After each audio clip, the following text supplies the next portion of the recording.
ਸਾਰਿਆਂ ਨੂੰ ਸਤਿ ਸ੍ਰੀ ਅਕਾਲ। ਅੱਜ ਆਪਾਂ ਅੱਗੇ ਪੇਪਰ ਦੀ ਤਿਆਰੀ ਕਰਨ ਵਾਸਤੇ ਜੀਨ ਪਿਆਜੇ, ਬਰੂਨਰ ਔਰ ਵਾਈਗੋਸਕੀ ਦੀ ਥਿਓਰੀ ਵੀ ਪੜ੍ਹਾਂਗੇ ਔਰ ਇਹਨਾਂ ਦੇ ਰਿਲੇਟਡ ਜਿਹੜੇ MCQ ਬਣਦੇ ਹਨ ਉਹਨਾਂ ਨੂੰ ਵੀ ਸੋਲਵ ਕਰਾਂਗੇ, ਜਿਸ ਨਾਲ ਕਿ ਆਪਣੇ ਕੁਐਸਚਨ ਦੇ ਥਰੂ ਜਿਹੜੀ ਸਮਝ ਹੈ ਉਹ ਥੋੜ੍ਹੀ ਜ਼ਿਆਦਾ ਹੋਰ ਪੱਕੀ ਹੋ ਸਕੇ। ਠੀਕ ਹੈ, ਜ਼ਿਆਦਾ ਗੱਲ ਨਾ ਕਰਦੇ ਹੋਏ ਆਪਾਂ ਵੀਡੀਓ ਨੂੰ ਸਟਾਰਟ ਕਰਦੇ ਹਾਂ। ਔਰ ਸਭ ਤੋਂ ਪਹਿਲਾਂ ਆਪਾਂ ਜੀਨ ਪਿਆਜੇ ਦੀ ਥਿਓਰੀ ਪੜ੍ਹਦੇ ਹਾਂ। ਜੀਨ ਪਿਆਜੇ 'ਚ ਪਹਿਲਾਂ ਉਹਦਾ ਇੰਟਰੋਡਕਸ਼ਨ ਪਤਾ ਹੋਣਾ ਚਾਹੀਦਾ ਹੈ। ਜੀਨ ਪਿਆਜੇ 'ਚ ਕੀ ਹੈ, ਸਭ ਤੋਂ ਪਹਿਲਾਂ ਇਹੀ ਪੁੱਛ ਲੈਂਦੇ ਆ ਕਿ ਜਿਹੜਾ ਜੀਨ ਪਿਆਜੇ ਸੀ ਉਹ ਕਿੱਥੋਂ ਦਾ ਮਨੋਵਿਗਿਆਨਿਕ ਸੀ। ਤਾਂ ਉਹ ਕਿੱਥੋਂ ਦਾ ਮਨੋਵਿਗਿਆਨਿਕ ਸੀ? ਉਹ ਸਵਿਟਜ਼ਰਲੈਂਡ ਦਾ ਮਨੋਵਿਗਿਆਨਿਕ ਸੀ। ਤਾਂ ਉਸਨੇ ਕੀ ਕਰਿਆ ਸੀ? ਜਿਸ ਨੇ ਮਨੁੱਖੀ ਵਿਕਾਸ ਦਾ ਗਿਆਨਾਤਮਕ ਸਿਧਾਂਤ ਦਰਸਾਇਆ ਸੀ। ਮਤਲਬ ਕਿ ਜੀਨ ਪਿਆਜੇ ਨੇ ਕਿਹੜਾ ਸਿਧਾਂਤ ਦਿੱਤਾ ਸੀ ਮਨੁੱਖੀ ਦੇ ਵਿਕਾਸ ਵਿੱਚ? ਗਿਆਨਾਤਮਕ ਸਿਧਾਂਤ। ਤਾਂ ਉਸਨੇ ਲਗਭਗ 40 ਸਾਲ ਤੱਕ ਬੱਚਿਆਂ ਦੇ ਵਿਕਾਸ ਸੰਬੰਧੀ ਖੋਜ ਦਾ ਕੰਮ ਕੀਤਾ ਸੀ। ਉਸਨੇ ਬਹੁਤ ਸਾਰੇ ਬੱਚਿਆਂ ਦੇ ਧਿਆਨਪੂਰਵਕ ਨਿਰੀਖਣ ਦੇ ਆਧਾਰ 'ਤੇ ਕੁਝ ਸਿੱਟੇ ਦਿੱਤੇ। ਮਤਲਬ ਕਿ ਉਹਨੇ ਬਹੁਤ ਸਾਰੇ ਬੱਚਿਆਂ 'ਤੇ ਨਿਰੀਖਣ ਕੀਤਾ ਸੀ, ਮਤਲਬ ਕਿ ਐਕਸਪੈਰੀਮੈਂਟ ਕੀਤਾ ਸੀ। ਉਸਨੇ ਦੱਸਿਆ ਕਿ ਕਈ ਮਾਮਲਿਆਂ ਵਿੱਚ ਬੱਚੇ ਬਾਲਕਾਂ ਦੇ ਵਾਂਗ ਨਹੀਂ ਸੋਚਦੇ, ਨਾ ਹੀ ਤਰਕ ਕਰ ਸਕਦੇ ਹਨ ਅਤੇ ਨਾ ਹੀ ਉਹਨਾਂ ਦੀ ਯਾਦਾਸ਼ਤ ਇੰਨੀ ਹੁੰਦੀ ਹੈ। ਭਾਵੇਂ ਮੁੱਢਲੀ ਗਿਆਨਤ ਪ੍ਰਕਿਰਿਆ ਸਾਰੀ ਜ਼ਿੰਦਗੀ ਵਿੱਚ ਇੱਕ ਬਰਾਬਰ ਹੀ ਰਹਿੰਦੇ ਹੈ, ਕਿਉਂਕਿ ਉਹਨਾਂ ਵਿੱਚ ਕੁਝ ਯੋਗਤਾਵਾਂ ਦੀ ਘਾਟ ਹੁੰਦੀ ਹਨ। ਇਸ ਲਈ ਉਹਨਾਂ ਦੀ ਸੋਚਣ ਦੀ ਪ੍ਰਕਿਰਿਆ ਭਿੰਨ ਹੁੰਦੀ ਹੈ। ਪਿਆਜੇ ਦੀ ਗਿਆਨਾਤਮਕ ਵਿਕਾਸ ਦੇ ਸਿਧਾਂਤ ਵਿੱਚ ਕਈ ਲਾਭਬੰਦੀ ਨੁਕਤੇ ਪਾਏ ਗਏ ਹਨ, ਜਿਨ੍ਹਾਂ ਦੀ ਆਉਣ ਵਾਲੀ ਖੋਜ ਦੀ ਅਗਵਾਈ ਕੀਤੀ। ਉਸ ਦਾ ਸਿਧਾਂਤ ਕਈ ਵਿਕਾਸਾਤਮਕ ਮਨੋਵਿਗਿਆਨੀ ਲਈ ਬੜਾ ਰਾਹ ਦਸੇਰਾ ਬਣਿਆ। ਤਾਂ ਮਤਲਬ ਕਿ ਇਹਦੇ ਵਿੱਚ ਜ਼ਿਆਦਾ ਕੀ ਹੈ ਕਿ ਉਹਨਾਂ ਨੇ ਬਸ ਇਹ 'ਚ 2-3 ਗੱਲਾਂ ਯਾਦ ਰੱਖਣ ਵਾਲੀਆਂ ਹੈਗੀਆਂ ਵੀ। ਮਤਲਬ ਕਿ ਉਹ ਸਵਿਟਜ਼ਰਲੈਂਡ ਦਾ ਰਹਿਣ ਵਾਲਾ ਸੀ। ਉਹਨੇ ਗਿਆਨਾਤਮਕ ਸਿਧਾਂਤ ਦਿੱਤਾ ਸੀ ਔਰ ਉਹ ਪੁੱਛ ਲੈਂਦੇ ਵੀ ਉਹਨੇ ਕਿੰਨੇ ਬੱਚਿਆਂ 'ਤੇ ਵੀ 40 ਸਾਲ ਤੱਕ ਦੇ ਬੱਚਿਆਂ ਦੇ ਕੀ ਸੀ ਖੋਜ ਸੰਬੰਧੀ ਕੰਮ ਕੀਤਾ ਸੀ। ਅਤੇ ਮਤਲਬ ਕਿ ਹੋਰ ਬਸ ਇਸ 'ਚ 2-3 ਹੀ ਗੱਲਾਂ। ਬਾਕੀ ਕੀ ਹੈ ਪੇਪਰ ਦੇ ਵਿੱਚ ਥੋੜ੍ਹਾ ਮੋਟਾ ਹੋਰ ਪੁੱਛ ਲੈਂਦੇ ਆ। ਤਾਂ ਉਹ ਇਸ ਥਿਓਰੀ ਨੂੰ ਪੜ੍ਹੋਗੇ ਨਾ ਥੋੜ੍ਹਾ ਜਿਹਾ, ਇਹਦੇ ਰਿਲੇਟਡ ਕੋਈ ਵੀ ਕੁਐਸਚਨ ਬਣਦਾ ਹੈ ਤਾਂ ਉਹ ਤੁਹਾਨੂੰ ਸੋਲਵ ਕਰਨਾ ਆਸਾਨ ਹੋ ਜਾਏਗਾ। ਚਲੋ ਅਗਲਾ ਪੇਜ ਕਰਦੇ ਹਾਂ।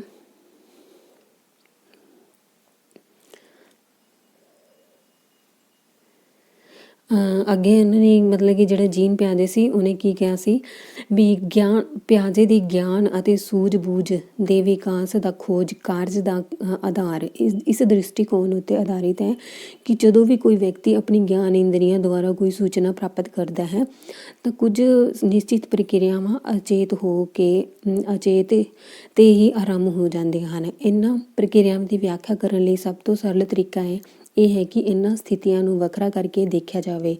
ਇਹਨਾਂ ਵਿੱਚ ਸੰਵੇਦੀ ਅਨੁਭਵ ਪ੍ਰਾਪਤ ਹੁੰਦੇ ਹਨ ਅਤੇ ਉਸ ਦੇ ਦੁਆਰਾ ਆਰੰਭ ਹੋਣ ਵਾਲੀ ਸੰਭਵ ਮਾਨਸਿਕ ਪ੍ਰਕਿਰਿਆ ਦੀ ਰੂਪ ਰੇਖਾ ਤਿਆਰ ਕੀਤੀ ਜਾਂਦੀ ਹੈ। ਤਾਂ ਮਤਲਬ ਕਿ ਇਹਦਾ ਕਹਿਣਾ, ਇਹਦਾ ਮਤਲਬ ਕੀ ਹੈ? ਪਿਆਜੇ ਦਾ ਮਨੋਵਿਗਿਆਨੀ ਦਾ ਕੀ ਸੀ? ਮਤਲਬ ਕਿ ਜਿਹੜੇ ਗਿਆਨ ਔਰ ਸੂਝ-ਬੂਝ ਦਾ ਵਿਕਾਸ ਹੁੰਦਾ ਉਹ ਇਹਨਾਂ ਨੇ ਕਰਿਆ ਸੀ ਵੀ ਜਿਹੜੇ ਬੱਚਿਆਂ 'ਚ ਹੁੰਦਾ ਹੈਗਾ। ਤਾਂ ਮਤਲਬ ਕਿ ਜਦੋਂ ਆਪਾਂ ਕੋਈ ਨਵੀਂ ਸੂਚਨਾ ਨੂੰ ਆਪਣੇ ਦਿਮਾਗ ਦੇ ਅੰਦਰ ਪਾਉਂਦੇ ਹਾਂ ਤਾਂ ਆਪਣੀ ਜਿਹੜੀ ਪੁਰਾਣੀ ਕੁਛ ਗੱਲਾਂ ਹੁੰਦੀਆਂ ਨਾ ਆਪਾਂ ਉਹ ਭੁੱਲ ਜਾਂਦੇ ਹੈਗੇ ਹਾਂ। ਤਾਂ ਇਹ ਚੀਜ਼ ਦਾ ਅਨੁਭਵ ਕਰਿਆ ਸੀ ਉਹਨਾਂ ਨੇ। ਔਰ ਜੀਨ ਪਿਆਜੇ ਨੇ ਕਿੰਨੇ ਤਰ੍ਹਾਂ ਦੀਆਂ ਮੁੱਖ ਪ੍ਰਕਿਰਿਆ ਦਿੱਤੀਆਂ ਸੀ? ਜੀਨ ਪਿਆਜੇ ਨੇ 3 ਤਰ੍ਹਾਂ ਦੀਆਂ ਮੁੱਖ ਪ੍ਰਕਿਰਿਆ ਦਾ ਵਰਣਨ ਕੀਤਾ ਗਿਆ ਆਪਣੀ ਥਿਓਰੀ ਦੇ ਵਿੱਚ। ਤਾਂ ਜਿਹੜੀਆਂ ਇਹਨਾਂ ਤਰੀਕਿਆਂ ਦੀ ਪਰਿਭਾਸ਼ਾ ਦਿੰਦੀਆਂ ਹਨ, ਜਿਨ੍ਹਾਂ ਦਾ ਜੈਨੇਟਿਕ ਗਿਆਨ ਮੀਸਾਵਾਂ ਅਨੁਸਾਰ ਸਿੱਖਣ ਪ੍ਰਾਪਤ ਕੀਤਾ ਜਾਂਦਾ ਹੈ। ਇਹਨਾਂ ਕਿਰਿਆਵਾਂ ਦੇ ਨਾਲ ਹੈ ਜਿਵੇਂ ਆਤਮ-ਸਾਤਮੀਕਰਨ ਜਿਹਨੂੰ ਕਹਿੰਦੇ ਆ, ਐਸੀਮੀਲੇਸ਼ਨ, ਮੇਲ ਲਿਹਾਜ਼ ਜਿਹਨੂੰ ਕਹਿੰਦੇ ਐਕਮੈਡੇਸ਼ਨ ਅਤੇ ਸੰਤੁਲਨ ਜਿਹੜਾ ਸਮਤੋਲ ਮਤਲਬ ਕਿ ਸੰਤੁਲਨ ਬਣਾਉਣਾ, ਇਕੁਲਿਬਰੇਸ਼ਨ। ਤਾਂ ਮਤਲਬ ਕਿ ਜੀਨ ਪਿਆਜੇ ਦੀ ਇਹ 3 ਮੁੱਖ ਪ੍ਰਕਿਰਿਆ ਸੀ। ਕਿਹੜੀਆਂ?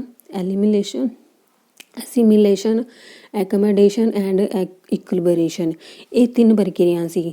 ਇਹਨਾਂ ਤਿੰਨਾਂ ਵਿੱਚ ਕੀ ਸੀ? ਇਹਨਾਂ ਤਿੰਨਾਂ ਵਿੱਚ ਸਭ ਤੋਂ ਪਹਿਲੀ ਪ੍ਰਕਿਰਿਆ ਸੀ ਆਤਮ-ਸਾਤਮੀਕਰਨ।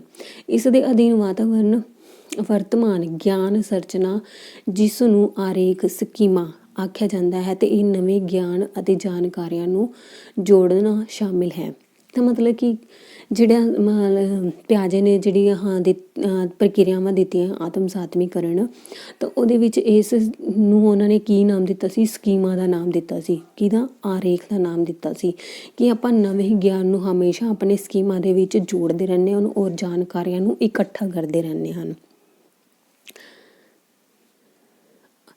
ਔਰ ਇੱਥੇ ਕਈ ਵਾਰੀ ਪੇਪਰ ਦੇ ਵਿੱਚ ਇਸ ਕੁਐਸਚਨ ਦੇ ਵੀ ਮਤਲਬ ਕਿ ਇਸ ਤੋਂ ਵੀ ਇੱਕ ਕੁਐਸਚਨ ਬਣ ਜਾਂਦਾ ਕਿ ਜਿਹੜਾ ਆਰੇਖ ਸਕੀਮਾ ਹੁੰਦਾ ਇਹ ਹਰੇਕ ਪ੍ਰਾਣੀ ਮਤਲਬ ਕਿ ਮਨੁੱਖ ਵਿੱਚ, ਹਰੇਕ ਪ੍ਰਾਣੀ ਵਿੱਚ ਜਿਸ ਵਿੱਚ ਚਿੰਤਨ ਸ਼ਕਤੀ ਹੈ, ਮਤਲਬ ਕਿ ਜੋ ਮਤਲਬ ਕਿ ਸੋਚ ਸਕਦਾ ਹੈ, ਚਿੰਤਨ ਕਰ ਸਕਦਾ ਹੈ, ਤਾਂ ਉਹ ਕਿ ਨਿਯਮਾਂ ਦਾ ਅਜਿਹਾ ਸਮੂਹ ਹੁੰਦਾ ਜਿਸ ਦੁਆਰਾ ਉਹ ਹਰ ਰੋਜ਼ ਆਪਣੇ ਵਾਤਾਵਰਣ ਦੀ ਵਿਆਖਿਆ ਕਰਦਾ ਹੈ। ਨਿਯਮਾਂ ਦੇ ਇਸ ਸਮੂਹ ਨੂੰ ਆਰੇਖ ਸਕੀਮਾ ਜਾਂ ਫਿਰ ਲਿਪੀ ਸਕ੍ਰਿਪਟ ਵੀ ਕਿਹਾ ਜਾਂਦਾ ਹੈ। ਆਰੇਖ ਸਕੀਮਾ ਗਿਆਨ ਦਾ ਇਕੱਠਾ ਕੀਤਾ ਹੋਇਆ ਜਾਲ ਜਿਹੜਾ ਸਾਡੀ ਚਿਰ ਸਥਾਈ ਯਾਦ ਸ਼ਕਤੀ ਵਿੱਚ ਇਕੱਠੇ ਹੁੰਦੇ ਹਨ ਅਤੇ ਜਿਨ੍ਹਾਂ ਨੂੰ ਅਸੀਂ ਯਾਦ ਕਰ ਸਕਦੇ ਹਨ ਅਤੇ ਸਮਝ ਸਕਦੇ ਹਨ। ਜਿਵੇਂ ਇਹਨਾਂ ਸਕੀਮਾਂ ਦਾ ਨਿਰਮਾਣ ਹੁੰਦਾ ਹੈ, ਇਹਨਾਂ ਵਿੱਚ ਆਪਸੀ ਸੰਬੰਧ ਹੁੰਦਾ ਹੈ, ਉਵੇਂ ਹੀ ਅਸੀਂ ਆਪਣੇ ਨੇੜੇ ਤੇੜੇ ਦੀਆਂ ਦੁਨੀਆ ਨੂੰ ਵਧੇਰੇ ਚੰਗੀ ਤਰ੍ਹਾਂ ਜਾਣਨ ਅਤੇ ਸਮਝਣ ਲੱਗਦੇ ਹਨ। ਜਿਵੇਂ ਕਿ ਹੁਣ ਮਤਲਬ ਕਿ ਆਮ ਆਪਾਂ ਨੋਰਮਲ ਭਾਸ਼ਾ 'ਚ ਜੇ ਇਹਦੀ ਐਗਜ਼ਾਮਪਲ ਦੇਈਏ ਤਾਂ ਮੰਨ ਲਓ ਹੁਣ ਇੱਕ ਛੋਟੇ ਬੱਚੇ ਨੂੰ ਕੀ ਪਤਾ ਕਿ ਹਾਂ ਮੇਰੇ ਮੰਮੀ ਪਾਪਾ ਹੈ, ਮੇਰੇ ਦਾਦਾ ਦਾਦੀ ਹੈ, ਮੇਰੀ ਭੈਣ ਹੈ, ਕੀ ਹੈ ਉਹਦੇ ਮਤਲਬ ਕਿ ਆਪਾਂ ਹਮੇਸ਼ਾ ਉਹਨਾਂ ਦੇ ਬੱਚੇ ਦੇ ਆਸ ਪਾਸ ਰਹਿੰਦੇ ਹਾਂ। ਉਹ ਬੱਚੇ ਨੂੰ ਆਪਾਂ ਕਹਿੰਦੇ ਮੈਂ ਤੇਰੇ ਮੰਮੀ ਪਾਪਾ ਹੈ, ਮੈਂ ਤੇਰੀ ਭੈਣ ਹੈ ਜਾਂ ਦਾਦਾ ਦਾਦੀ ਹੈ, ਤਾਂ ਕਿ ਉਹ ਬੱਚੇ ਦੇ ਸਕੀਮਾਂ 'ਚ ਕੀ ਹੈ ਫਿੱਟ ਹੋ ਜਾਂਦਾ ਹੈਗਾ। ਅਤੇ ਉਹ ਕੀ ਹੈ ਉਹ ਗਿਆਨ ਇਕੱਠਾ ਕਰਦਾ ਰਹਿੰਦਾ, ਤਾਂ ਉਹ ਗਿਆਨ ਇਕੱਠਾ ਕਰਦਾ ਤਾਂ ਉਹਦਾ ਕੀ ਬਣ ਜਾਂਦਾ? ਜਾਲ ਬਣ ਜਾਂਦਾ, ਤਾਂ ਉਹ ਚਿਰ ਸਥਾਈ ਹੋ ਜਾਂਦਾ, ਮਤਲਬ ਕਿ ਪਰਮਾਨੈਂਟ ਹੋ ਜਾਂਦਾ ਉਹ ਆਪਣੇ ਦਿਮਾਗ ਦੇ ਵਿੱਚ। ਔਰ ਆਪਣੀ ਸਕੀਮਾਂ ਦੇ ਵਿੱਚ ਜਿਵੇਂ ਉਹ ਸਕੀਮਾਂ ਦੇ ਵਿੱਚ ਨਿਰਮਾਣ ਹੁੰਦਾ ਉਵੇਂ ਉਹ ਸਾਰੀ ਜਾਣਕਾਰੀ ਕੀ ਹੈ ਉੱਥੇ ਇਕੱਠੀ ਹੁੰਦੀ ਰਹਿੰਦੀ ਹੈ ਔਰ ਆਪਸ 'ਚ ਕੀ ਆਪਾਂ ਸਾਰੀ ਦੁਨੀਆ ਨੂੰ ਜਾਣਨ ਔਰ ਸਮਝਣ ਲੱਗ ਪੈਂਦੇ ਹੈਗੇ ਹਾਂ। ਚਲੋ ਅੱਗੇ ਪੜ੍ਹਦੇ ਹਾਂ। ਹੁਣ ਜਿਵੇਂ ਕਿ ਜਿਹੜੀ ਜੀਨ ਪਿਆਜੇ ਨੇ ਆਪਣੀ 3 ਮੁੱਖ ਪ੍ਰਕਿਰਿਆ ਦਿੱਤੀਆਂ ਸੀ, ਉਹਦੇ ਬਾਰੇ ਵੀ ਪੇਪਰ 'ਚ ਬਹੁਤ ਪੁੱਛਿਆ ਜਾਂਦਾ ਹੈ। ਇਹ ਤੁਹਾਨੂੰ ਪਤਾ ਹੋਣਾ ਚਾਹੀਦਾ। ਜਿਵੇਂ ਆਤਮ ਸਾਤਮੀਕਰਨ ਹੁੰਦਾ ਕੀ ਹੈ ਪਹਿਲੇ ਇਹ ਵੀ ਪਤਾ ਹੋਣਾ ਚਾਹੀਦਾ ਤੁਹਾਨੂੰ। ਪੇਪਰ 'ਚ ਇਹਦੇ ਅਰਥ ਵੀ ਪੁੱਛ ਲੈਂਦੇ ਆ ਇਹ, ਮਤਲਬ ਕਿ ਐਸੀਮੀਲੇਸ਼ਨ ਹੁੰਦਾ ਕੀ ਹੈ, ਇਹਦਾ ਅਰਥ ਕੀ ਹੈ? ਆਤਮ ਸਾਤਮੀਕਰਨ ਦਾ ਅਰਥ ਹੈ ਨਵੀਂ ਜਾਣਕਾਰੀਆਂ ਨੂੰ ਇਕੱਠਾ ਕਰਨਾ ਅਤੇ ਉਹਨਾਂ ਦਾ ਵਰਗੀਕਰਨ ਕਰਨਾ। ਐਸੀਮੀਲੇਸ਼ਨ ਕੀ ਹੁੰਦਾ? ਮਤਲਬ ਕਿ ਆਪਾਂ ਨਵੀਂ ਇਨਫੋਰਮੇਸ਼ਨ ਇਕੱਠੀ ਕਰਦੇ ਹਾਂ ਔਰ ਉਹਨਾਂ ਦਾ ਕੀ ਕਰਦੇ ਹਾਂ? ਐਨਾਲਿਸਿਸ ਕਰਦੇ ਹਾਂ। ਵਰਗੀਕਰਨ ਮਤਲਬ ਕਿ ਉਹਨਾਂ ਦਾ ਪਾਰਟ ਨੂੰ ਵਰਗੀਕਰਨ ਕਰਦੇ ਹਾਂ। ਤਾਂ ਆਰੇਖ ਵਿੱਚ ਗਿਆਨ ਦੀਆਂ ਵੱਖ-ਵੱਖ ਇਕਾਈਆਂ ਹੁੰਦੀਆਂ ਹਨ ਜਿਹੜੀਆਂ ਆਰੇਖ ਦੇ ਕੇਂਦਰੀ ਸਾਰ ਦੁਆਰਾ ਆਪਸ ਵਿੱਚ ਜੁੜੀਆਂ ਹੁੰਦੀਆਂ ਹਨ।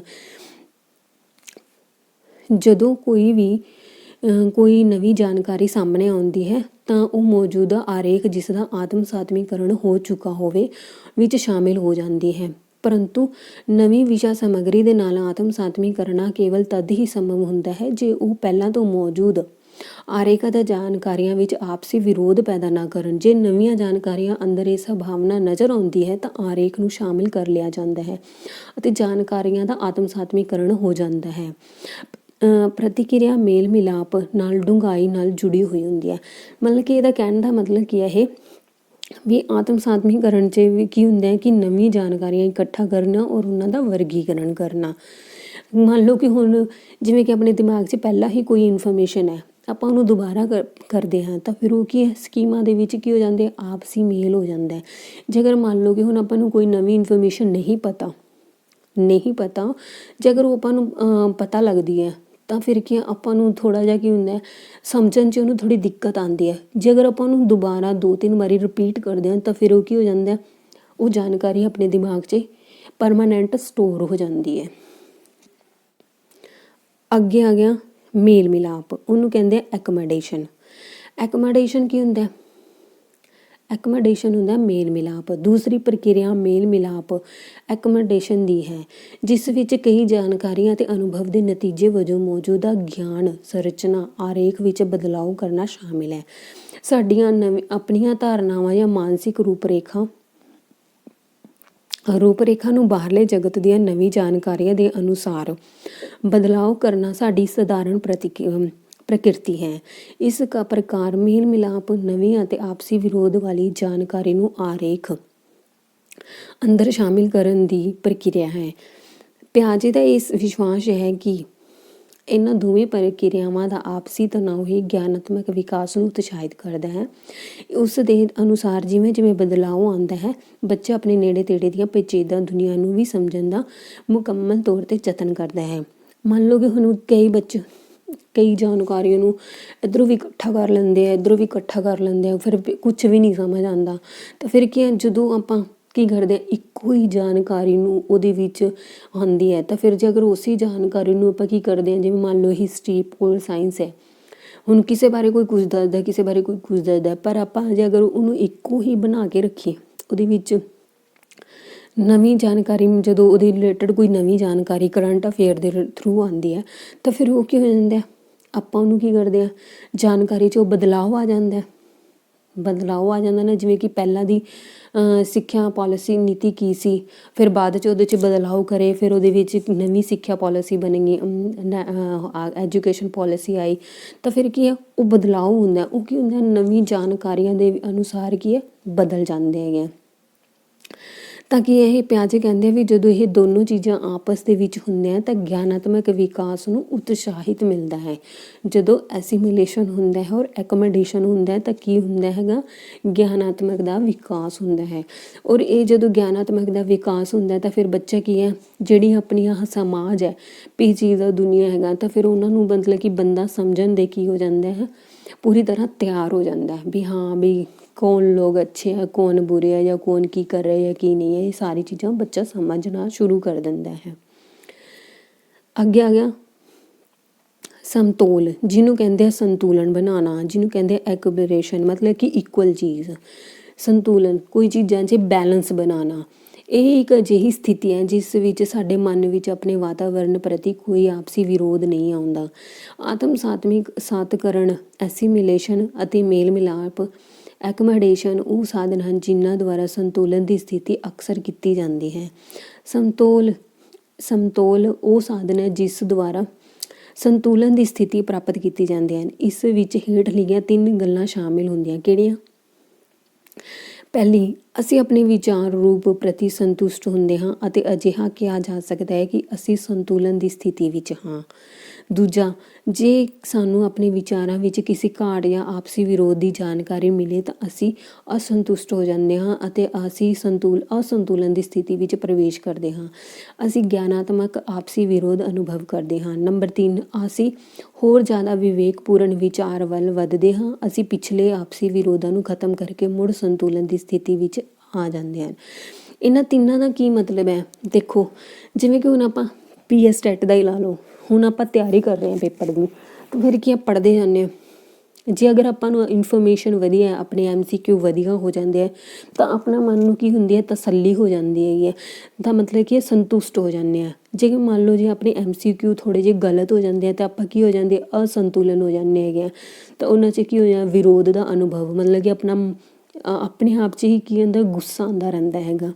ਤਾਂ ਫਿਰ ਕੀ ਹੈ, ਇਹਨਾਂ ਦੋਨਾਂ 'ਚ ਬੈਲੈਂਸ ਬਣਾਉਣ ਲਈ ਤਾਂ ਫਿਰ ਕੀ ਕਰਨਾ ਪੈਂਦਾ ਹੈਗਾ, ਸੰਤੁਲਿਤ ਬਣਾਉਣਾ ਪੈਂਦਾ ਹਰ ਦੀ। ਕੁਛ ਕੁਐਸਚਨ ਇਹੋ ਜਿਹੇ ਹੁੰਦੇ ਜਿਹੜੇ ਆਪਾਂ ਨੂੰ ਸਮਝ ਨਹੀਂ ਆਉਂਦੇ ਔਰ ਕੁਛ ਕੁਐਸਚਨ ਇਹੋ ਜਿਹੇ ਹੁੰਦੇ ਉਹ ਬਹੁਤ ਜਲਦੀ ਸਮਝ ਆ ਜਾਂਦੇ ਆ। ਠੀਕ ਹੈ, ਇਹ ਇੱਕ ਆਮ ਭਾਸ਼ਾ ਦੇ ਵਿੱਚ ਮੈਨੇ ਪਰਿਭਾਸ਼ਾ ਦਿੱਤੀ ਹੈਗੀ ਆ, ਬਾਕੀ ਪੇਪਰ ਦੇ ਵਿੱਚ ਇਹੀ ਪੁੱਛਿਆ ਜਾਂਦਾ ਹੈ। ਤੁਹਾਨੂੰ ਇਸ ਤਰ੍ਹਾਂ ਵੀ ਜਲਦੀ ਸਮਝ ਆ ਜਾਏਗਾ। ਮੈਨੇ ਇਸ ਲਈ ਥੋੜ੍ਹੀ ਆਮ PS ਟੈਟ ਦੀ ਐਗਜ਼ਾਮਪਲ ਦਿੱਤੀ ਸੀ।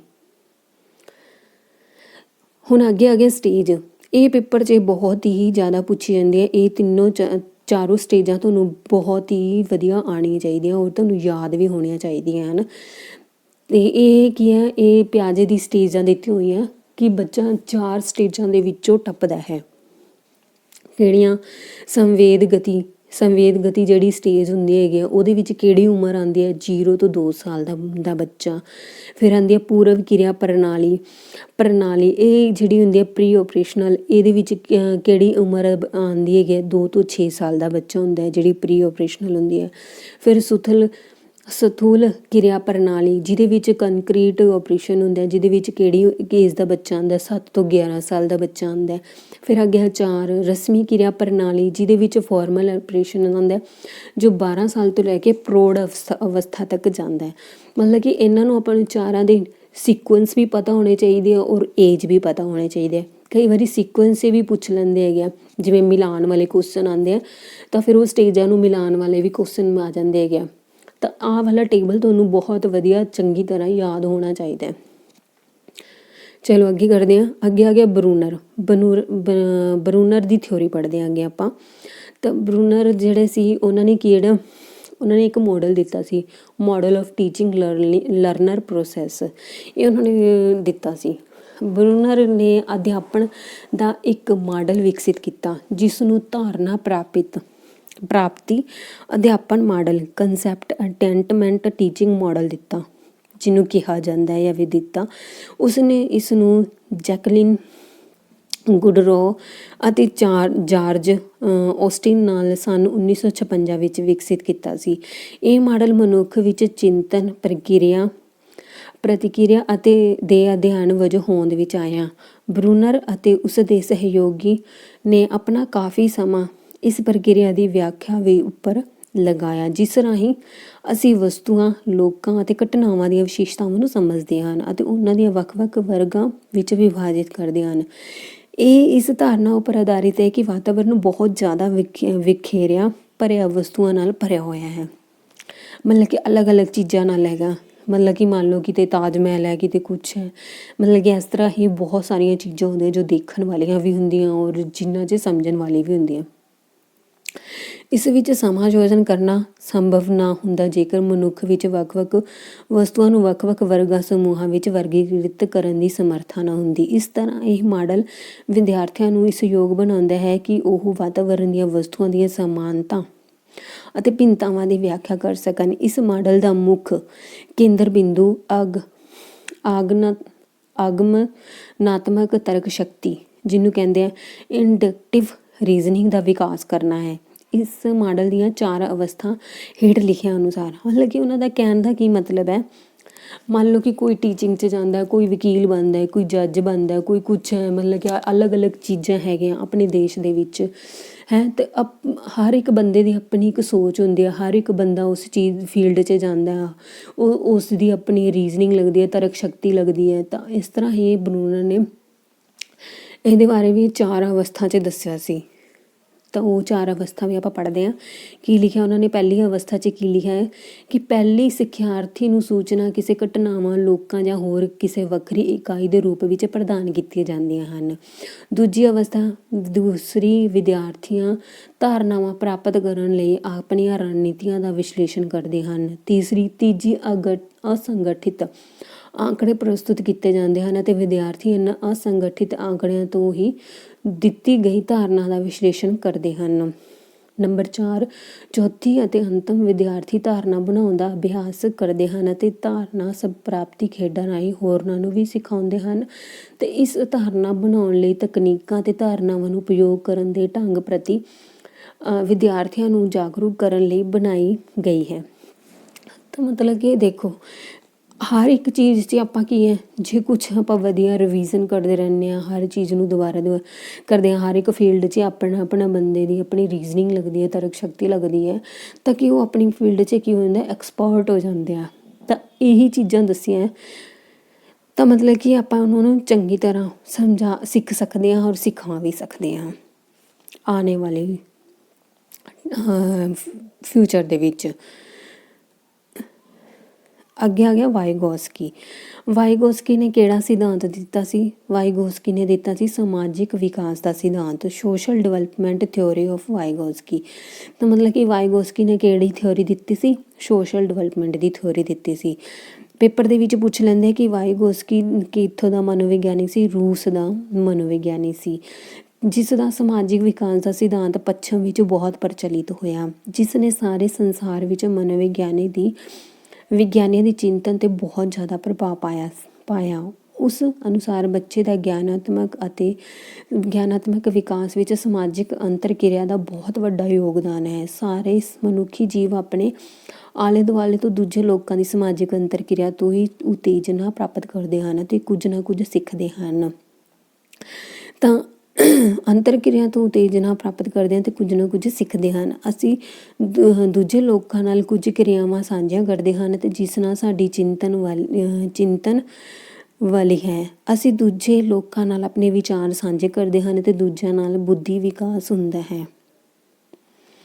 ਬੁੱਧੀ ਵਿਕਾਸ ਹੁੰਦਾ ਕਿਉਂਕਿ ਉਸ ਨਾਲ ਹੀ ਗਿਆਨ ਵੱਧਦਾ ਹੈ ਅਤੇ ਇੱਕ ਦੂਜੇ ਨਾਲ ਸਮਝ ਵੱਧਦੀ ਹੈ। ਵਾਈਗੋਸਕੀ ਅਨੁਸਾਰ ਗਿਆਨਾਤਮਕ ਵਿਕਾਸ ਭਾਸ਼ਾ ਦਾ ਵਿਕਾਸ ਦੂਜੇ ਲੋਕਾਂ ਨਾਲ ਅੰਤਰਕਿਰਿਆ ਦੇ ਸਿੱਟੇ ਵਜੋਂ ਵਾਪਰਦਾ ਹੈ।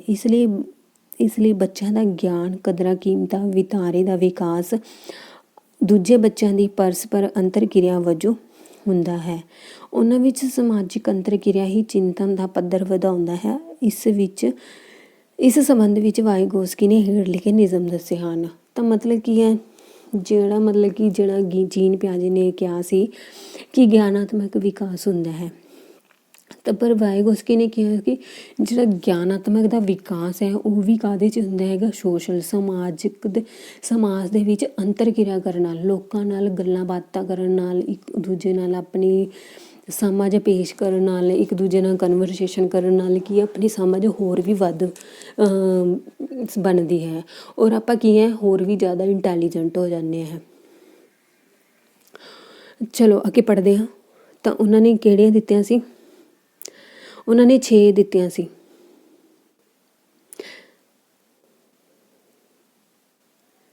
ਉਹਨਾਂ ਨੇ ਕਿੰਨੇ ਨਿਯਮ ਦਿੱਤੇ ਸੀ? 6 ਨਿਯਮ ਦਿੱਤੇ ਸੀ। ਇਹ ਪੇਪਰ ਦੇ ਵਿੱਚ ਪੁੱਛ ਲੈਂਦੇ ਹੈਗੇ ਕਿ ਵਾਈਗੋਸਕੀ ਨੇ ਕਿੰਨੇ ਨਿਯਮ ਦਿੱਤੇ ਸੀ? 6।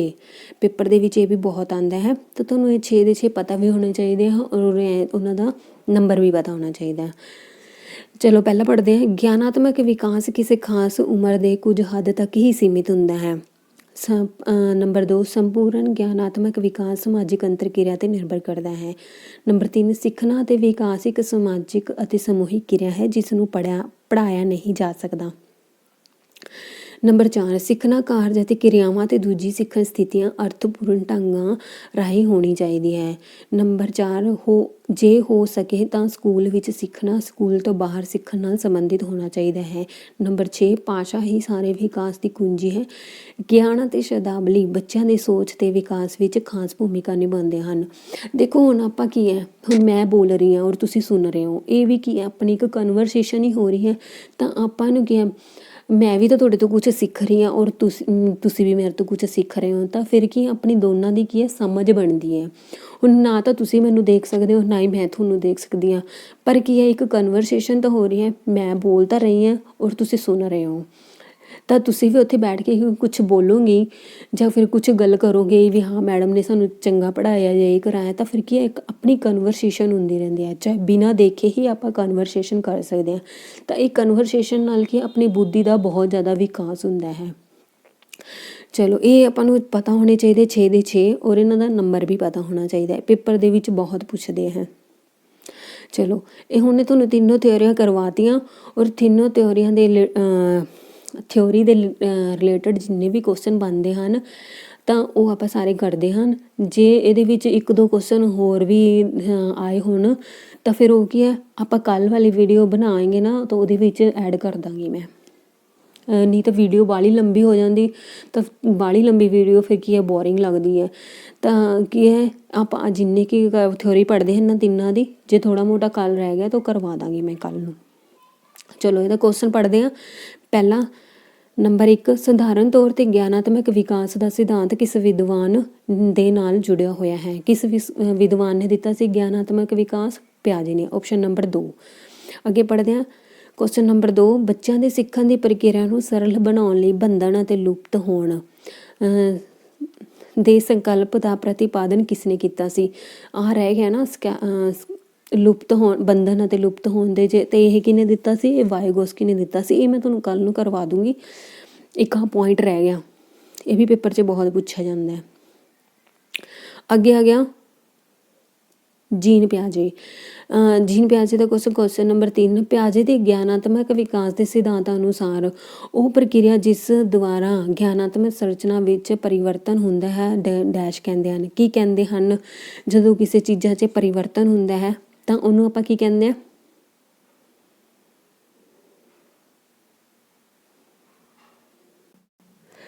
ਤਾਂ ਦੱਸੋ ਇਹਦਾ ਆਨਸਰ ਕੀ ਹੋਣਾ ਚਾਹੀਦਾ ਹੈ? ਇਹਦਾ ਆਨਸਰ ਹੋਣਾ ਹੈ ਆਪਸ਼ਨ ਨੰਬਰ ਬੀ ਆਤਮ ਸਾਤਮਕਰਨ ਜਜ਼ਬੀਕਰਨ। ਆਪਾਂ ਪੜ੍ਹਿਆ ਸੀ ਨਾ। ਤਾਂ ਆਨਸਰ ਨੰਬਰ 2 ਇਹਦਾ ਹੈਗਾ ਠੀਕ। ਚਲੋ ਅੱਗੇ ਕਰਦੇ ਹਾਂ।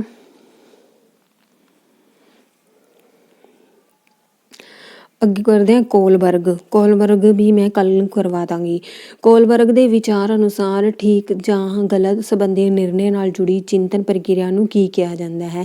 ਨੈਤਿਕ ਮੁਸ਼ਕਿਲਾਂ, ਨੈਤਿਕ ਤਰਕ, ਨੈਤਿਕ ਯਥਾਰਥਵਾਦ ਜਾਂ ਸਹਿਯੋਗ ਦੀ ਨੈਤਿਕਤਾ। ਕੀ ਕਿਹਾ ਜਾਂਦਾ ਹੈ?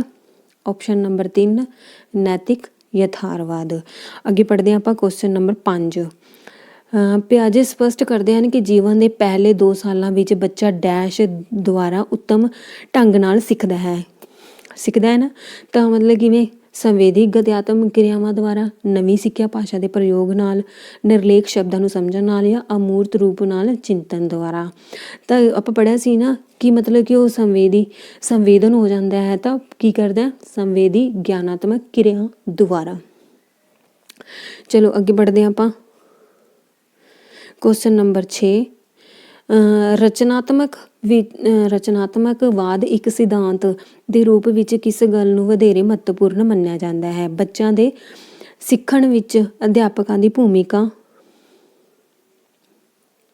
ਸੂਚਨਾ ਨੂੰ ਯਾਦ ਕਰਨਾ ਅਤੇ ਦੁਬਾਰਾ ਯਾਦ ਕਰਨ ਦੁਆਰਾ ਉਹਨਾਂ ਦੀ ਪਰਖ ਕਰਨਾ, ਗਿਆਨ ਪ੍ਰਾਪਤੀ ਵਿੱਚ ਅਨੁਕਰਨ ਦਾ ਮਹੱਤਵ, ਸਿੱਖਿਆਰਥੀਆਂ ਵੱਲੋਂ ਵਾਤਾਵਰਨ ਦੀ ਖੋਜ ਕਰਨਾ ਅਤੇ ਗਿਆਨ ਦੀ ਰਚਨਾ ਕਰਨਾ। ਉਪਰੋਕਤ ਵਿੱਚੋਂ ਕੋਈ ਨਹੀਂ। ਤਾਂ ਕੁਐਸਚਨ ਨੰਬਰ 6 ਦਾ ਆਨਸਰ ਕੀ ਹੋਣਾ ਚਾਹੀਦਾ ਹੈ?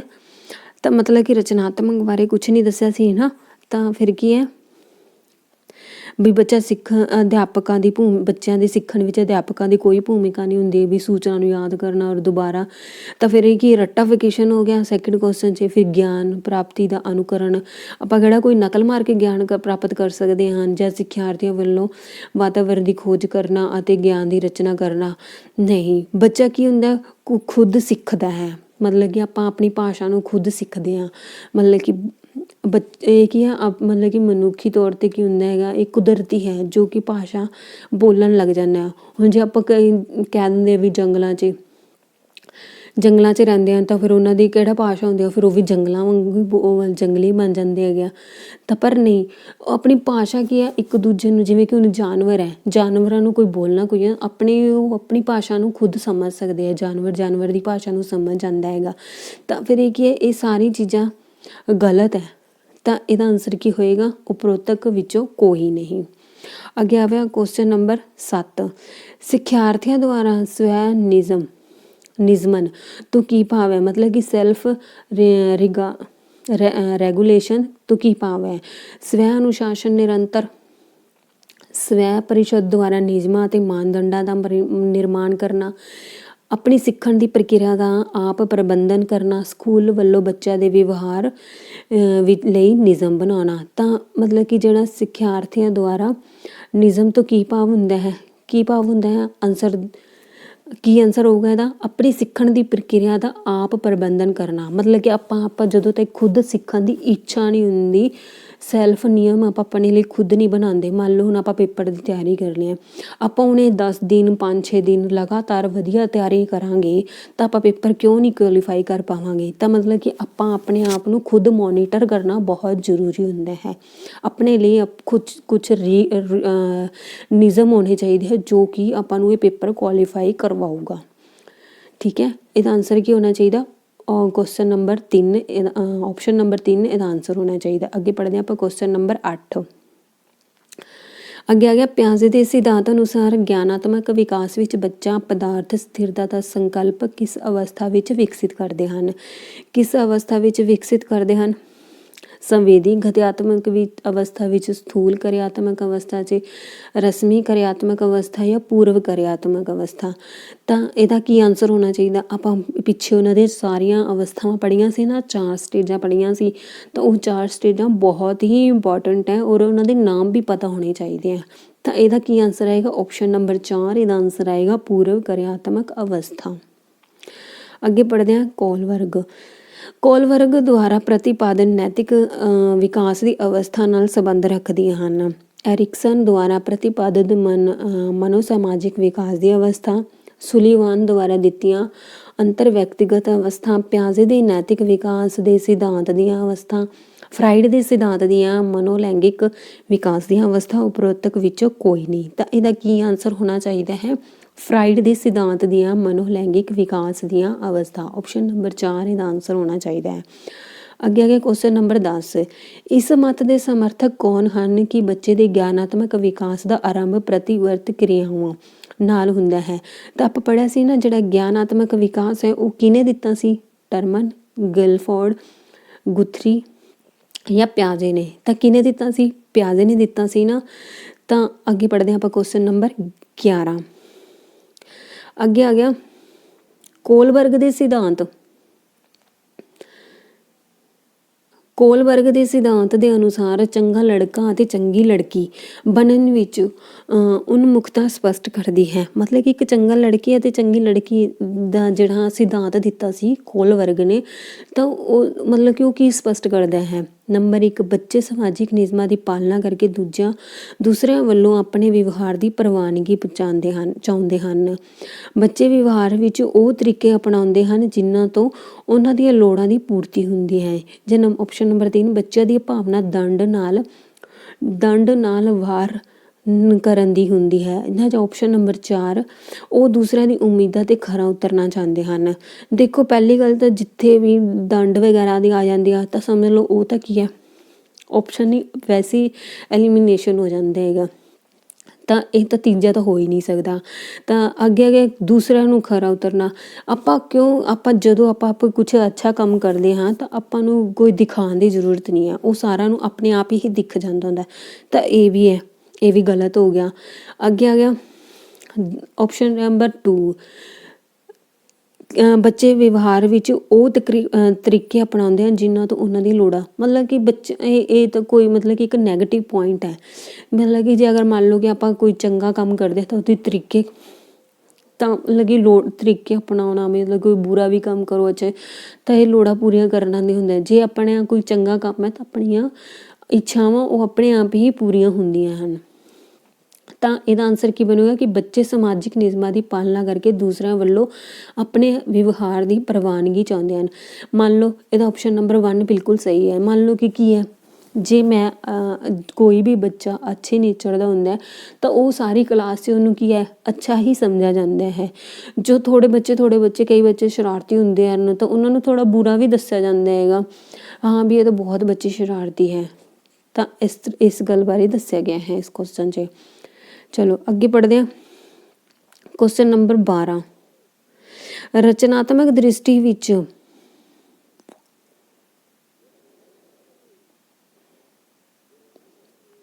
ਰਚਨਾਤਮਕਵਾਦ ਦ੍ਰਿਸ਼ਟੀਕੋਣ ਵਿੱਚ ਬੱਚਿਆਂ ਦੇ ਸਿੱਖਣ ਵਿੱਚ ਅਧਿਆਪਕ ਇੱਕ ਸਾਲਸੀ ਜਾਂ ਵਿਚੋਲੇ ਦੀ ਭੂਮਿਕਾ ਨਿਭਾਉਂਦਾ ਹੈ, ਕਿਉਂਕਿ ਉਹ ਕਾਰਜਕੁਸ਼ਲ ਹੈ ਅਤੇ ਕਲਾਸ ਵਿੱਚ ਸਖਤ ਅਨੁਸ਼ਾਸਨ ਕਾਇਮ ਕਰ ਸਕਦਾ ਹੈ। ਬੱਚਿਆਂ ਦੀ ਬਜਾਏ ਵਧੇਰੇ ਪਰਿਪੱਕ ਅਤੇ ਕੁਸ਼ਲ ਹੁੰਦਾ ਹੈ ਅਤੇ ਉਹਨਾਂ ਦਾ ਮਾਰਗਦਰਸ਼ਨ ਕਰ ਸਕਦਾ ਹੈ।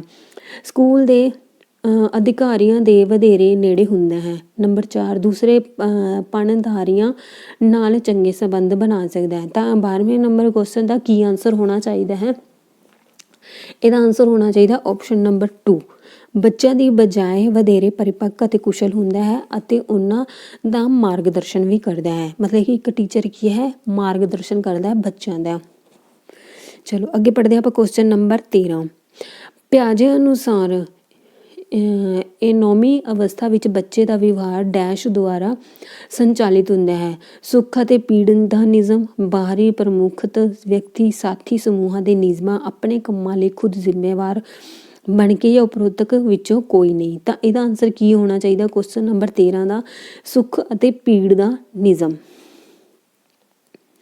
ਅੱਗੇ ਪੜ੍ਹਦੇ ਆਪਾਂ ਕੁਐਸਚਨ ਨੰਬਰ 14, ਗਿਆਨਾਤਮਕ ਵਿਕਾਸ ਦੇ ਸੰਦਰਭ ਵਿੱਚ 6 ਤੋਂ 7 ਸਾਲ ਦੇ ਆਰੰਭ ਹੋਣ ਵਾਲੀ ਅਵਸਥਾ ਨੂੰ ਪਿਆਜੇ ਨੇ ਕੀ ਨਾਮ ਦਿੱਤਾ ਸੀ? ਆਪਾਂ ਹੁਣ ਪਿੱਛੇ ਜੇ ਪੜ੍ਹਿਆ ਨਾ ਕਿ ਉਹਦੀ 4 ਸਟੇਜਾਂ, ਤਾਂ ਮਤਲਬ ਕਿ ਉਹਦੇ ਵਿੱਚ ਦੱਸਣਾ ਹੈ ਕਿ ਜਿਹੜੀ 7 ਤੋਂ 6 ਤੋਂ 7 ਸਾਲ ਸੀ ਉਹ ਕਿਹੜੀ ਅਵਸਥਾ ਸੀ? ਪੂਰਵ ਕਿਰਿਆਤਮਕ ਅਵਸਥਾ, ਸਥੂਲ ਕਿਰਿਆਤਮਕ ਅਵਸਥਾ, ਸੰਵੇਦੀ ਗਤਿਆਤਮਕ, ਰਸਮੀ ਕਿਰਿਆਤਮਕ ਜਾਂ ਉਪਰੋਕਤ ਵਿੱਚ ਕੋਈ ਨਹੀਂ। ਤਾਂ 14ਵੇਂ ਕੁਐਸਚਨ ਦਾ ਆਨਸਰ ਕੀ ਹੋਊਗਾ? ਸਥੂਲ ਕਿਰਿਆਤਮਕ ਅਵਸਥਾ। ਜਿਹੜੀ 7 ਤੋਂ 6 ਸਾਲ ਦੀ ਏਜ ਹੈ ਉਹ ਕੀ ਹੈ? ਸਥੂਲ ਕਿਰਿਆਤਮਕ ਅਵਸਥਾ ਹੈ। ਅੱਗੇ ਆਵੇ ਕੁਐਸਚਨ ਨੰਬਰ 15, ਇੱਕ ਬੱਚਾ ਵਸਤੂਆਂ ਅਤੇ ਸਥਿਤੀਆਂ ਸਥਿਤੀ ਦੇ ਵਿਸ਼ੇ ਵਿੱਚ ਤਰਕਪੂਰਨ ਚਿੰਤਨ ਕਰ ਸਕਦਾ ਹੈ ਤੇ ਪਿਆਜ਼ੇ ਦਾ ਇਹ ਕਥਨ ਗਿਆਨਾਤਮਕ ਵਿਕਾਸ ਦੀ ਕਿਸ ਅਵਸਥਾ ਦੇ ਵਿਸ਼ੇ ਵਿੱਚ ਹੈ। ਨੰਬਰ 1 ਰਸਮੀ ਕਿਰਿਆਤਮਕ ਅਵਸਥਾ, ਸੰਵੇਦੀ ਗਤਿਆਤਮਕ ਅਵਸਥਾ। ਨੰਬਰ 3 ਪੂਰਵ ਕਿਰਿਆਤਮਕ ਅਵਸਥਾ, ਸਥੂਲ ਕਿਰਿਆਤਮਕ ਅਵਸਥਾ। ਤਾਂ ਕੁਐਸਚਨ ਨੰਬਰ 15 ਦਾ ਕੀ ਆਂਸਰ ਹੋਣਾ ਚਾਹੀਦਾ ਹੈ? ਨੰਬਰ 4 ਆਪਸ਼ਨ ਸਥੂਲ ਕਿਰਿਆਤਮਕ ਅਵਸਥਾ। ਅੱਗੇ ਆ ਗਿਆ 16ਵਾਂ ਨੰਬਰ ਕੁਐਸਚਨ, ਗਿਆਨਾਤਮਕ ਵਿਕਾਸ ਦੇ ਸਮਾਜਿਕ ਸੱਭਿਆਚਾਰਕ ਸਿਧਾਂਤ ਦਾ ਪਾਦਨ ਕਿਸ ਨੇ ਕੀਤਾ ਸੀ? ਕੋਲਬਰਗ ਨੇ, ਐਰਿਕਸਨ ਨੇ, ਪਿਆਜੇ ਨੇ ਜਾਂ ਵਾਈਗੋਸਕੀ ਨੇ। ਤਾਂ ਮਤਲਬ ਕਿ ਦੇਖੋ ਗਿਆਨਾਤਮਕ ਵਿਕਾਸ ਦੇ ਸਮਾਜਿਕ ਸੱਭਿਆਚਾਰ ਮਤਲਬ ਕਿ ਸੋਸ਼ਲ ਡਿਵੈਲਪਮੈਂਟ ਕਿਹਨੇ ਦਿੱਤਾ ਸੀ? ਵਾਈਗੋਸਕੀ ਨੇ ਦਿੱਤਾ ਸੀ। ਤਾਂ ਕੁਐਸਚਨ ਨੰਬਰ 16 ਦਾ ਆਨਸਰ ਕੀ ਹੋਏਗਾ? ਵਾਈਗੋਸਕੀ। ਅੱਗੇ ਆ ਗਿਆ ਕੁਐਸਚਨ ਨੰਬਰ 17, ਇੱਕ ਅਧਿਆਪਕ ਬੱਚਿਆਂ ਨੂੰ ਨੈਤਿਕ ਕਦਰਾਂ ਕੀਮਤਾਂ ਸਿਖਾ ਸਕਦਾ ਹੈ ਜੇਕਰ ਉਹ ਜਮਾਤ ਵਿੱਚ ਸਪਸ਼ਟ ਅਤੇ ਸਖਤ ਨਿਯਮ ਲਾਗੂ ਕਰੇ, ਖੁਦ ਸਮਾਜਿਕ ਨਿਯਮਾਂ ਤੇ ਨੈਤਿਕ ਕਦਰਾਂ ਕੀਮਤਾਂ ਦਾ ਪਾਲਣ ਕਰੇ, ਜੀਵਨ ਵਿੱਚ ਨੈਤਿਕਤਾ ਦਾ ਮਹੱਤਵ ਸਮਝੇ ਤੇ ਨੈਤਿਕ ਨਿਯਮਾਂ ਤੇ ਜ਼ੋਰ ਦੇਵੇ। ਨੰਬਰ 4 ਨੈਤਿਕ ਕਦਰਾਂ ਕੀਮਤਾਂ ਸੰਬੰਧੀ ਬੱਚਿਆਂ ਨਾਲ ਸਲਾਹ ਮਸ਼ਵਰਾ ਕਰੇ। ਤਾਂ ਇਹਦਾ ਆਨਸਰ ਕੀ ਹੋਊਗਾ? ਕੁਐਸਚਨ ਨੰਬਰ 17 ਦਾ ਆਨਸਰ ਹੋਏਗਾ ਆਪਸ਼ਨ ਨੰਬਰ 4 ਨੈਤਿਕ ਕਦਰਾਂ ਕੀਮਤਾਂ ਸੰਬੰਧੀ ਬੱਚਿਆਂ ਨਾਲ ਸਲਾਹ ਮਸ਼ਵਰਾ ਕਰੇ। ਜਦੋਂ ਬੱਚਿਆਂ ਨਾਲ ਆਪਾਂ ਕਮਿਊਨੀਕੇਸ਼ਨ ਕਰਾਂਗੇ ਤਾਂ ਆਪਾਂ ਉਹਨਾਂ ਦੀ ਪ੍ਰੋਬਲਮ ਨੂੰ ਸੋਲਵ ਕਰਵਾ ਸਕਦੇ ਹਾਂ। ਤਾਂ ਮਤਲਬ ਕਿ ਢੁਕਵੇਂ ਵਿਕਾਸ ਲਈ ਵਾਈਗੋਸਕੀ ਹੇਠ ਲਿਖਿਆਂ ਵਿੱਚੋਂ ਕਿਸ ਦੇ ਮਹੱਤਵ ਨੂੰ ਸਵੀਕਾਰ ਕਰਦੇ ਹਨ? ਨਕਲ ਦੁਆਰਾ ਸਿੱਖਣਾ, ਸਮਾਜਿਕ ਸਿੱਖਣ ਅਤੇ ਅੰਤਰ ਵਿਅਕਤੀਗਤ ਕਿਰਿਆਵਾਂ ਜਾਂ ਸਿਰਫ ਖੁਦ ਤੇ ਅਨੁਭਵ ਨਾਲ ਸਿੱਖਣਾ, ਮਾਤਾ ਪਿਤਾ ਤੇ ਅਧਿਆਪਕਾਂ ਦੁਆਰਾ ਦਿੱਤੇ ਗਏ ਨਿਰਦੇਸ਼ ਦੁਆਰਾ ਸਿੱਖਣਾ। ਤਾਂ ਕੁਐਸਚਨ ਨੰਬਰ 18 ਦਾ ਆਨਸਰ ਕੀ ਹੋਣਾ ਚਾਹੀਦਾ ਹੈ? ਤਾਂ ਆਪਾਂ ਪੜ੍ਹਿਆ ਸੀ ਨਾ ਵਾਈਗੋਸਕੀ ਕਾਹਦੇ ਨਾਲ ਸਿਖਾਉਂਦੇ ਆ? ਸਮਾਜਿਕ ਸਿੱਖਣ ਅਤੇ ਅੰਤਰ ਵਿਅਕਤੀਗਤ ਕਿਰਿਆਵਾਂ ਨਾਲ ਹੀ ਉਹਨਾਂ ਦਾ ਸੀ, ਇਹ ਉਹਨਾਂ ਨੇ ਸਿਧਾਂਤ ਦਿੱਤਾ ਸੀ। ਅੱਗੇ ਪੜ੍ਹਦੇ ਹਾਂ ਆਪਾਂ ਕੁਐਸਚਨ ਨੰਬਰ 19, ਵਾਸਤਵ ਵਿੱਚ ਵਾਈਗੋਸਕੀ ਦੇ ਨਜ਼ਦੀਕੀ ਵਿਕਾਸ ਦੇ ਖੇਤਰ ਤੋਂ ਭਾਵ ਹੈ ਬੱਚੇ ਦੇ ਸਿੱਖਣ ਵਿੱਚ ਮਾਤਾ ਪਿਤਾ ਦੀ ਨਿਰਦੇਸ਼ਿਕ ਭਾਗੀਦਾਰੀ, ਆਪਣੇ ਨਜ਼ਦੀਕੀ ਵਾਤਾਵਰਣ ਨੂੰ ਖੋਜਣ ਵਿੱਚ ਬੱਚੇ ਦੇ ਖੁਦ ਦੇ ਯਤਨ ਜਾਂ ਬੱਚੇ ਦੀ ਵਾਸਤਵਿਕ ਸਮਰੱਥਾ ਦੇ ਪੱਧਰ ਅਤੇ ਉਸ ਦੀ ਸੰਭਾਵੀ ਸਮਰੱਥਾ ਦੇ ਪੱਧਰ ਵਿੱਚ ਅੰਤਰ। ਸਿੱਖਣ ਵਿੱਚ ਸਹਾਇਤਾ ਲਈ ਬੱਚੇ ਦੇ ਮਾਤਾ ਪਿਤਾ ਤੱਕ ਪਹੁੰਚ ਜਾਂ ਉਪਰੋਕਤ ਵਿੱਚ ਕੋਈ ਨਹੀਂ। ਤਾਂ ਕੁਐਸਚਨ ਨੰਬਰ 19 ਦਾ ਕੀ ਆਨਸਰ ਹੋਣਾ ਚਾਹੀਦਾ? ਤਾਂ ਕੁਐਸਚਨ ਨੰਬਰ 19 ਦਾ ਆਨਸਰ ਹੋਣਾ ਹੈ ਆਪਸ਼ਨ ਨੰਬਰ 3 ਬੱਚਿਆਂ ਦੀ ਵਾਸਤਵਿਕ ਸਮਰੱਥਾ ਦੇ ਪੱਧਰ ਅਤੇ ਉਸ ਦੀ ਸੰਭਾਵੀ ਸਮਰੱਥਾ ਦੇ ਪੱਧਰ ਵਿੱਚ ਅੰਤਰ। ਚਲੋ ਅੱਗੇ ਪੜ੍ਹਦੇ ਹਾਂ ਆਪਾਂ ਕੁਐਸਚਨ ਨੰਬਰ 20, ਕੋਲਬਰਗ ਨੇ ਬੱਚਿਆਂ ਵਿੱਚ ਨੈਤਿਕ ਵਿਕਾਸ ਦੀਆਂ ਡੈਸ਼ ਅਵਸਥਾ ਦਾ ਵਰਣਨ ਕੀਤਾ। ਤਾਂ ਕੁਐਸਚਨ ਨੰਬਰ 20 ਦਾ ਆਨਸਰ ਕੀ ਹੋਣਾ ਚਾਹੀਦਾ ਹੈ? ਨੰਬਰ 4 6। ਅੱਗੇ ਪੜ੍ਹਦੇ ਹਾਂ ਆਪਾਂ ਕੁਐਸਚਨ ਨੰਬਰ 21, ਵਿਅਕਤੀ ਆਪਣੇ ਆਲੇ ਦੁਆਲੇ ਦੇ ਜਗਤ ਸੰਬੰਧੀ ਗਿਆਨਾਤਮਕ ਸੰਰਚਨਾ ਦੀ ਸਹਾਇਤਾ ਨਾਲ ਸਿੱਖਦੇ ਹਨ। ਇਸ ਕਥਨ ਦਾ ਸੰਬੰਧ ਕਿਸ ਵਿਦਵਾਨ ਦੇ ਸਿਧਾਂਤ ਨਾਲ ਹੈ? ਕਿਸ ਵਿਦਵਾਨ ਦੇ? ਤਾਂ ਆਪਾਂ ਪੜ੍ਹਿਆ ਸੀ ਨਾ ਗਿਆਨਾਤਮਕ ਸੰਰਚਨਾ ਦੀ, ਤਾਂ ਫਿਰ ਕੀ ਹੋ ਜਾਊਗਾ? ਪਿਆਜ਼ੇ। ਤਾਂ ਇਹਨਾਂ ਵਿੱਚ ਆਨਸਰ ਕੀ ਹੋਗਾ? ਆਪਸ਼ਨ ਨੰਬਰ ਪਿਆਜ਼ੇ। ਆਪਸ਼ਨ ਨੰਬਰ 1 ਇਹਦਾ ਆਨਸਰ ਕੀ ਆਏਗਾ? ਪਿਆਜ਼ੇ। ਬਾਕੀ ਆਪਾਂ ਆਪਸ਼ਨ ਸਾਰੇ ਪੜ੍ਹੇ ਨਹੀਂ, ਚਲੋ ਕੋਈ ਗੱਲ ਨਹੀਂ। ਬੱਚੇ ਦੀ ਸੂਚਨਾਵਾਂ ਗ੍ਰਹਿਣ ਕਰਨ ਅਤੇ ਗਿਆਨ ਪ੍ਰਾਪਤ ਕਰਨ ਦੀ ਇੱਛਾ ਉਸ ਦੀ ਡੈਸ਼ ਨੂੰ ਪ੍ਰਗਟ ਕਰਦੀ ਹੈ। ਵਿਸ਼ਿਆਂ ਨੂੰ ਯਾਦ ਕਰਨ ਦੀ, ਸਮਾਯੋਜਨ ਕਰਨ ਦੀ ਯੋਗਤਾ, ਸਿੱਖਣ ਦੀ ਯੋਗਤਾ ਜਾਂ ਦੂਸਰਿਆਂ ਦੀ ਨਜ਼ਰ ਵਿੱਚ ਚੰਗਾ ਬਣਨ ਦੇ ਵਿਚਾਰ। ਤਾਂ ਕੁਐਸਚਨ ਨੰਬਰ 22 ਦਾ ਆਨਸਰ ਕੀ ਹੋਣਾ ਚਾਹੀਦਾ?